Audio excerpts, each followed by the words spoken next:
I'm a pregnant 18-year-old who attended high school concurrently. I let out a sigh and combed through my hair. My mind was racing with so many questions. What will William's reaction be? Will he feel joy or sorrow? He told me every day that he loved me, so I knew that a baby could change everything. Above all, how would my mother react? She would be unhappy since I became pregnant in high school, just like her. But surely she wouldn't take it too personally. I was 2 years older than her when she had it, which was when she was 16. Like she did, I'll make it through. I picked up the pregnancy test from the toilet seat and put it in my backpack. I came out of the restroom, after which I cleaned my hands, left the restroom, and headed back to the lunchroom. William remarked, "Hey, babe," noticing me make my way to our regular table. "Why did it take you so long?" I requested, not looking at the other people at the table. "Can we talk?" "Sure," he said with a tiny smile that lit up his brown eyes. Up until we entered one of the janitor's closets, I moved ahead of him. William smacked his mouth on mine, assuming this would be another one of our make-out sessions. However, I had none of it, so I withdrew. He frowned and inquired, "What's wrong?" "I'm pregnant." I watched his expression, hoping for a smile, but I got the opposite side. "What?" he scolded. "I'm pregnant," I said once more. He said, "That can't be mine," shaking his head. I gave him an eyebrow lift. "It is yours, of course. I've only ever had sex with you, alone." "Really, because I saw Peter grabbing onto your butt the other day and you didn't stop him or tell him off," he said, losing all of the tenderness that had previously been on his face. I scowled and said, "Peter treats everyone that way. He's just my pal. I've only had close contact with you." His teeth clenched in a hiss, "Stop lying. You're a bitch, everyone knows it. You sleep around just like your mom." I struck him across the face with my palms, before I could even think. He has no right to talk about my mother. He was labeling her a prostitute, even though she had worked so hard to support me on her own. Being a small town, Alton attracts notice when a single mother settles there with her daughter. Undoubtedly, my mother had dated a couple of the local men, but she refused to sell her body to them. I've heard of others with it before, and he won't be the last, I'm sure of it. Listen to me. You prick. Never again refer to my mother as a whore. She brought me up on her own, without a man's assistance. Thus, please don't belittle her. She is twice as good a woman as your gold digger of a partner. I never intended to refer to his mother as a swindler, but why not rub it in his face? He was the one who was always telling others what a gold digger she was. He yelled the words, making sure to slam the closet door behind him. "Good, because you're going to be just like your mother and raise this baby on your own, because it's not mine and I don't want it." I took a deep breath, and the tears that were hiding fell. How was he able to be so cruel? He told me he loved me only yesterday, but he didn't mean it since he believed I was having an affair with Peter. He had been using me for sex all along. Why did I not recognize it earlier? The "I love you babe" and the "you mean the world to me" was all a ploy to get in my pants, and I fell for it every single time. I sobbed uncontrollably while sitting on one of the cleaning tools. I still have my other, at least. As my mother set the grocery bags down on the same table, I glanced at her. Hey, baby. Are you okay? You don't look so well. Is everything okay? Mom, I sobbed. She rushed to my side to console me. She wrapped her hands around my shoulder. What's wrong, baby? Why are you crying? I shook my head, unable to let her know. Not after all of her hard work to provide food for the family. Not after she had just left an arduous workday at the diner. Not after a long day of unpleasant customers. Tell me. I am expecting a child. She released me from her grasp when her arms grew tight. She lifted herself off the couch and glanced at me. She gave a headshake. No. It's not a pregnancy. She was thinking about history repeating itself, and I could see the ideas going through her head. I am. It was discovered today. I shed a few tears. William doesn't desire the child. Shaking her head, she asked, how could you? You go get yourself pregnant and see how hard I'm trying to make ends meet, she yelled. It happened by accident. I made sure William always wore a condom, but something must have gone wrong the last time we had sex. A mistake. She held back. Similar to you. No. You are not mistaken. You were a miscalculation. I ought to have followed my mother's advice and had an abortion. Her nasty remarks penetrated me like a poison knife. She said, get out, and gestured toward the door. How come? No way could she be serious. I said get out. She repeated it. Mom, I begged. She meant no harm. She was in love with me. Get the hell out of my house. I don't waste my money on whores, so go find that guy of yours and let him take care of you. My eyes began to well up with tears. You can't do this, Mom. I am your daughter. When I declared I was going to retain you, my parents expelled me, and so I'm also throwing you out. This is my way of saying thank you for everything I've done for you. Before I throw you, get out. Her remarks made me wince, and I got up off the couch. I turned to head for the bedroom, but she yelled, where do you think you're going? The door is that way, she fumed. I'm going for my things. What things? You've never worked a day in your life, so you don't own anything in this house. Again, I begged, Mom.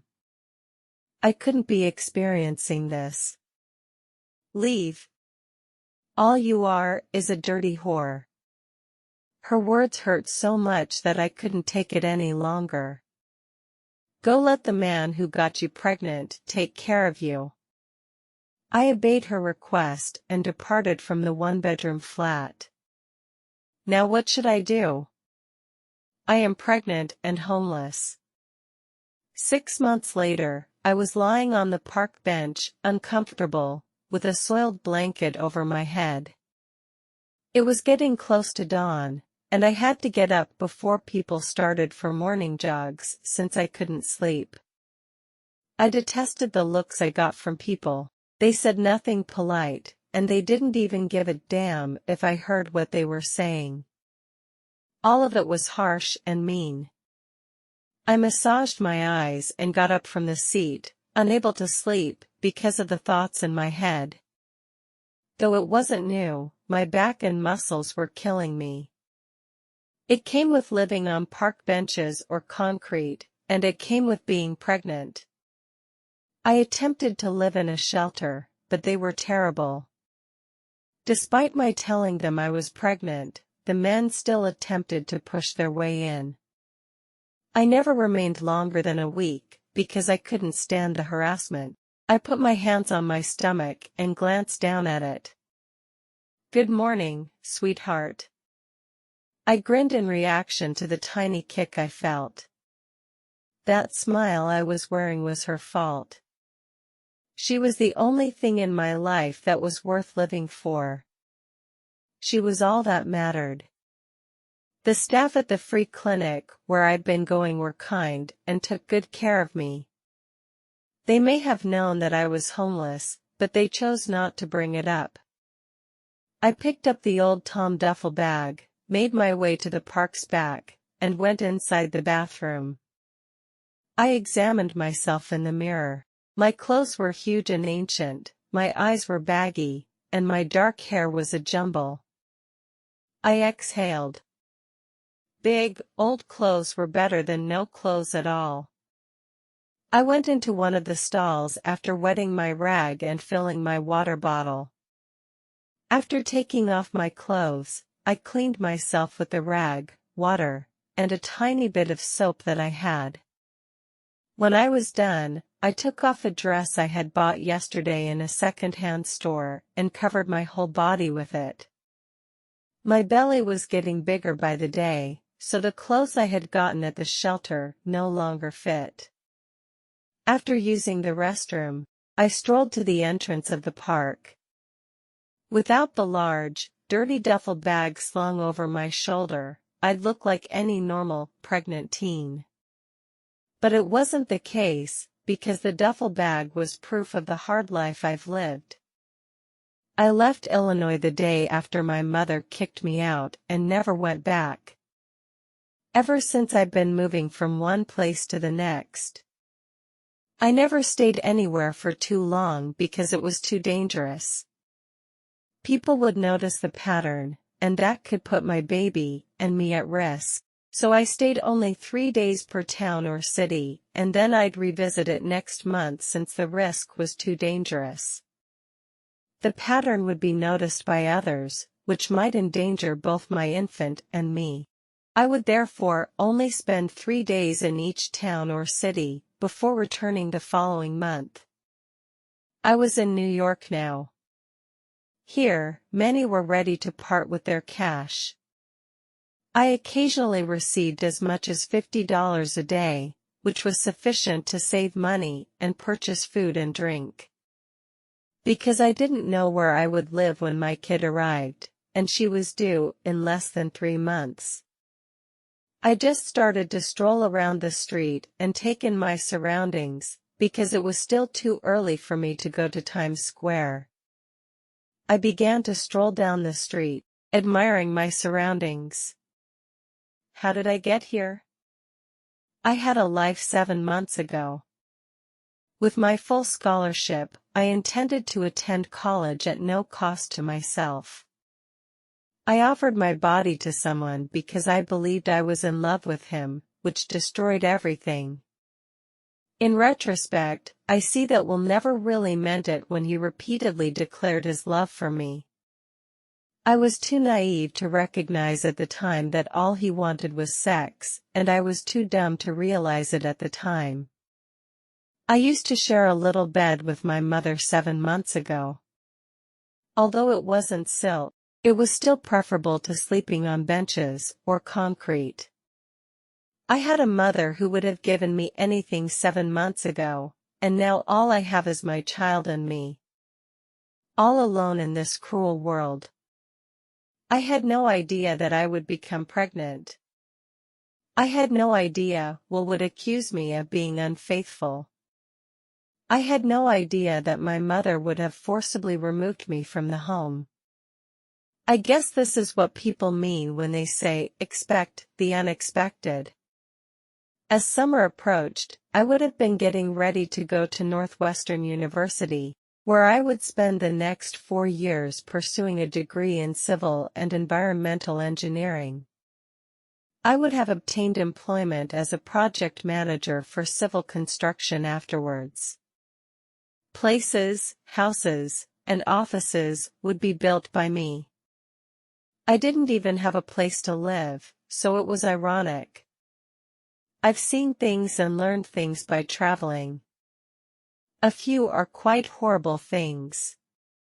When I was sleeping in a small corner one night, some men with weapons ambushed and sexually assaulted a woman.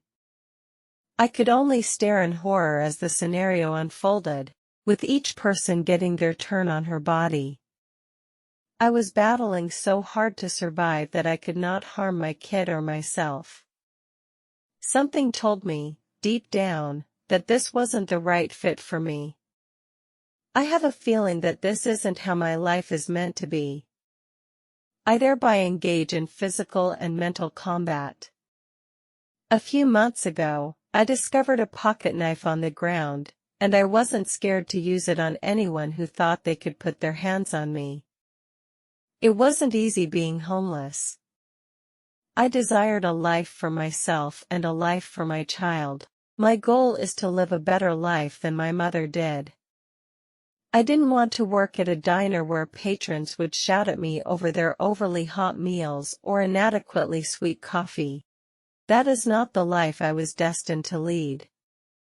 I used to hear my mother whisper in my ears, "You were destined for greatness." And I believed her. She put me through this agony, but I always felt sorry for her. But because I get to witness what the actual world has to offer every day, I always thank her so much. What was the outside world like, outside a tiny town?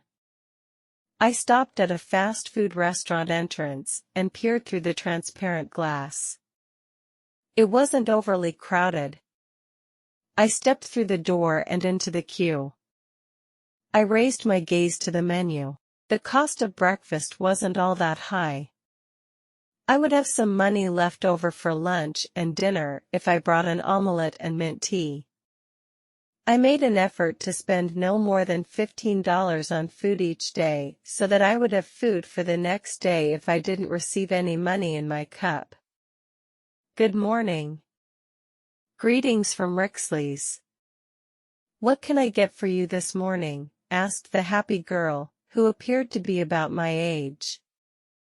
I smiled slightly and asked, "Can I have an omelette and a little mint?" "That's 55, she answered. I removed my small purse from the duffel bag's side. I started coining them off after setting the coins on the corner. I instantly apologized, because I sensed that the person behind me was becoming a little irate. "I truly apologize." "Here." I moved the cash in her direction. She gave me the receipt while grinning at me. I got up and went to have my breakfast by walking over to the next section. 1067, yelled a man wearing a red cap. I raise my hands and say, "That's me." I took a step forward and picked up my breakfast. I moved to the restaurant's corner and sat down. I drank my drink and finished the omelette quickly. I was more likely to collect money or witness folks hurrying to work without realizing their wallets were falling out of their pockets the sooner I went to the plaza. I would pick up and hand them money. I didn't steal it. Occasionally, after understanding my predicament, individuals would offer me $5. They occasionally didn't even bother to express gratitude. That's life. Sadly. I left the restaurant and made my way over to the tall buildings. New York has always amazed me. It shocked me because I'm from a tiny town and wasn't used to seeing so many big structures in one place. The crush of people, the horn-blowing cabs, the gridlocked roads. Seeing it was exceptionally good. Smiling, I raised my head to look at the tall buildings. I was so enthralled with my surroundings that I lost my way and ran into someone. "Keep an eye on where, whoa." I raised my head to meet the stranger's stunning, glistening blue eyes. "I apologize." When he noticed my belly, he hurriedly apologized and turned in the direction I had come from. I allowed my gaze to follow the eyes of the stunning, enigmatic older stranger. For some reason, his hands gripping mine made my body tremble and prevented me from falling. I pushed it away and continued on my way, but those captivating blue eyes wouldn't leave me alone. To be continued. If you liked reading this story, like and subscribe. Watch out for continuation. Comment where you are reading from. Thanks for watching.